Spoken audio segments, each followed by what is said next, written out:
प्यारे दोस्तों, इस वीडियो में मैं बात करने वाला हूँ साइनाइड पॉइजनिंग के बारे में।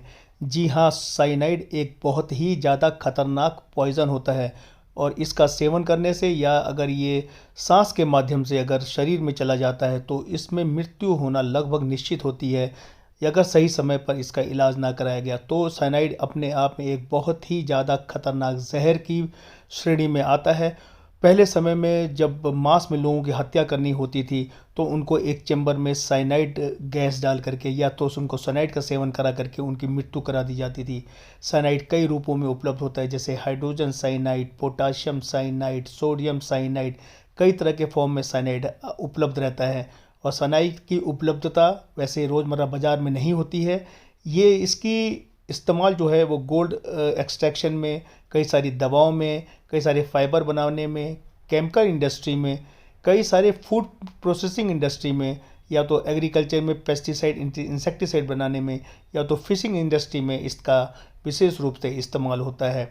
पर ये अपने आप में बहुत ही ज़्यादा घातक जहर होता है। इसका सेवन या तो सांस के माध्यम से हो सकता है, क्योंकि ये गैस, लिक्विड, सॉलिड तीनों फॉर्म में मिलता है। ज़्यादातर साइनाइड पॉइजनिंग होती है जबकि कहीं आग लग जाती है, लोग उसमें फंस जाते हैं। इसमें से जो फ्यूम्स निकलते हैं उसमें साइनाइड बहुत ज़्यादा मात्रा में होता है। ऐसा माना जाता है कि साइनाइड जो है वो कार्बन मोनोऑक्साइड से भी 35 गुना ज़्यादा टॉक्सिक होता है। अब आप समझ सकते हैं अगर ये सांस के माध्यम चले जाए तो ये कितना जानलेवा हो सकता है।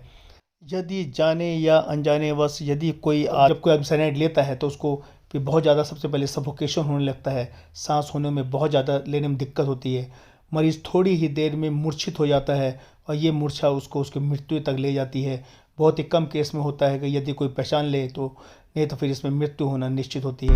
यदि कोई इस तरह का व्यक्ति होकर पाए जाते हैं तो उसको सबसे पहले उसको बाहर निकाल के आग वाली जगह से उसको ऑक्सीजन दिया जाता है। इसमें जो एंटीडोट यूज़ होता है वो है amyl nitrate, sodium nitrate, sodium thiosulfate, methyl cobalamin. ये इसके एंटीडोट हैं जो कि शरीर में जा कर के जहाँ पर ऑक्सीजन की जगह हीमोग्लोबिन में साइनाइड चिपक जाता है वो उसको अलग करके दूर करते हैं, जिससे कि ऑक्सीजन इसमें हीमोग्लोबिन में दोबारा लग सके और वो पूरे शरीर में जा कर के वो वितरित हो सके।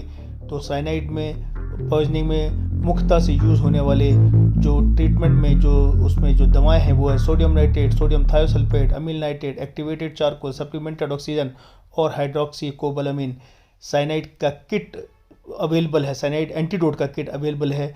अगर ये किट है तो इसमें सारी दवाएं होती हैं। ये तत्काल मरीज़ को यदि उपलब्ध करा दी जाएँ और ये सब दवाएं दे दी जाएँ, साथ में ऑक्सीजन दे दिया जाए और सपोर्टिव ट्रीटमेंट दिया जाए, ज़रूरत पड़ने पर मरीज़ को अगर वेंटिलेटर पर का इलाज दिया जाए तो मरीज़ की जान बच सकती है, अन्यथा की स्थिति में मृत्यु होना निश्चित होता है। ये वीडियो पसंद आया होगा, आप मेरे चैनल को सब्सक्राइब कीजिए, लाइक कीजिए और लोगों में शेयर कीजिए। इसी तरह की महत्वपूर्ण जानकारी लेकर के मैं आप लोगों के पास आता रहूँगा। बहुत बहुत धन्यवाद।